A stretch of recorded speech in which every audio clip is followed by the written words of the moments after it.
RV owners, today we're going to be talking about a common part that I replace in RV furnaces that fails due to user error. It's one of the very few things that can fail due to user error, and this happens usually around fall, in the springtime, sometimes even in the winter. I over-explain that. It happens when it's cold out. The problem is I run into situations, and maybe you've done this too, where you're packing up, you're getting ready to go. Obviously the furnace is still running, things running full blast, you got doors open, packing things up. And then it comes time to actually leave, to hook up and go. And a lot of people like to walk through their RV, turn all the lights off and everything. Well, if you forget about the furnace, that's a big problem. And it's not because you're going to drive down the road with it running. What ends up happening is you go to leave, what's usually the last thing you do when you're closing up the RV is you're going to shut those disconnects off. When you shut those disconnects off, you're going to shut off the furnace mid-operation. That's a no-no. Now, if you've ever shut your furnace off manually, I'm not talking about when the thermostat shuts it down, because you're probably not hearing this process. But if you shut it down, say you're warm enough and you turn the furnace off, you've probably noticed that when you turn it off, it stays running for a couple minutes. It doesn't just shut off right away. And that's by design. So if you go cut power to it and it doesn't actually get to go through that process of shutting itself down, you can actually damage your furnace. And I'm going to explain to you why the furnace does that and what you're going to harm. Now, those of you with some older furnaces, this might not apply. And I mean older, like 90s units. This is the blower wheel that's inside of your furnace. This is what's creating all of the airflow to blow into your RV. There are actually two of these. There's a much smaller one or a much more narrow one that sits next to this. That is for the burning chamber to recirculate air. I don't have one of these in front of me, but there are two of these that go into your furnace. Again, these are what move air, and they are made of plastic. Why? Because plastic is cheaper, plastic is lighter, and it saves them pennies. This is 100% the reason your furnace has a time delay. The metal casing doesn't care if it gets shut down while it's hot. This does. Let's get a bit of a closer look. This is a side view, and I don't know if you can see in here, that is where that wheel is. So this is your blower wheel.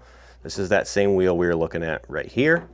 And when the furnace gets shut down, essentially it opens the circuit. So your thermostat is nothing more than a switch for these two blue wires. When your thermostat shuts off, or you shut the furnace off, it stops completing that circuit, tells the furnace to shut off.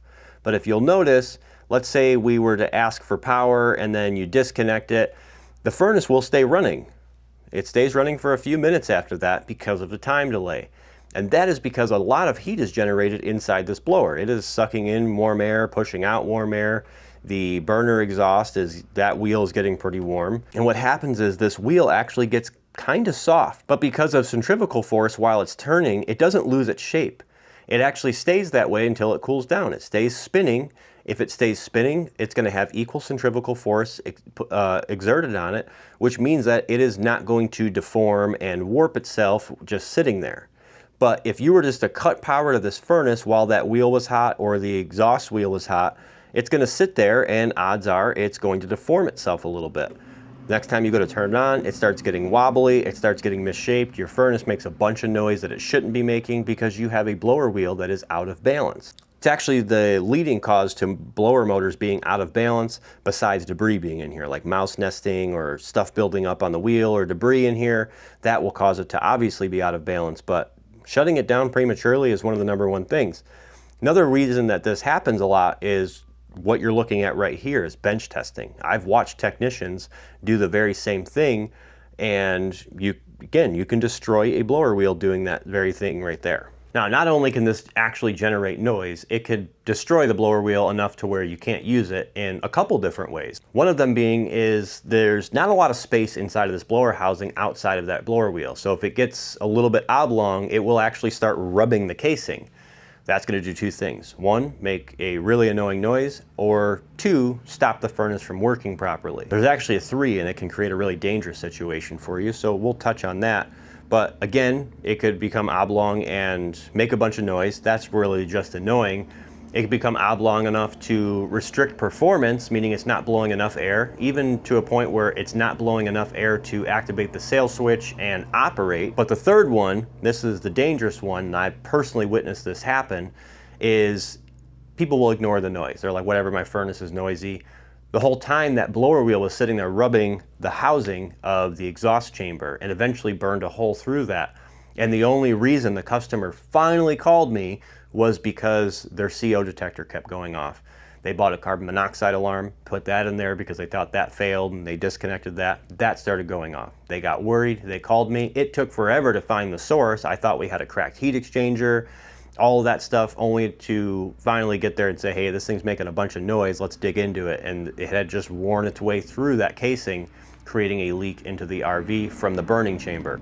Not trying to turn this into a fear tactic, but it is a possibility. It can all be simply avoided by letting your furnace do what it does. If you're going to close up the unit and the heat's running, make sure you turn the heat off and let the furnace shut down on its own. If you're bench testing it, you've verified that it's cycling. Anytime that the burner is ignited and the thing heats up, you need to disconnect the 2 blue wires on a bench test to allow it to go into that shutdown operation. This is something that's built into the control board. So honestly, what you'll find is that safety feature kind of has a little bit of memory. If you were to shut the disconnect off and then realize it real quick, oh no, I can't do that, and you turned it back on, you would actually hear the furnace come back on even though you're not commanding for it, because that time delay is built into the control board. As long as you don't have a loss of power for a long period of time, it will remember to come back on and cool itself down. So make sure you're letting your furnace do its job. Make sure you let it cool down.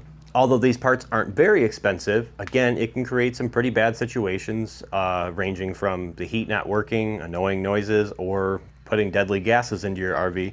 They're a real pain to replace. You've got to pull this whole housing apart, you got to disconnect a bunch of stuff just to get to this little wheel and get it in there, and just hope that it all goes back together smoothly and you don't have anything rubbing.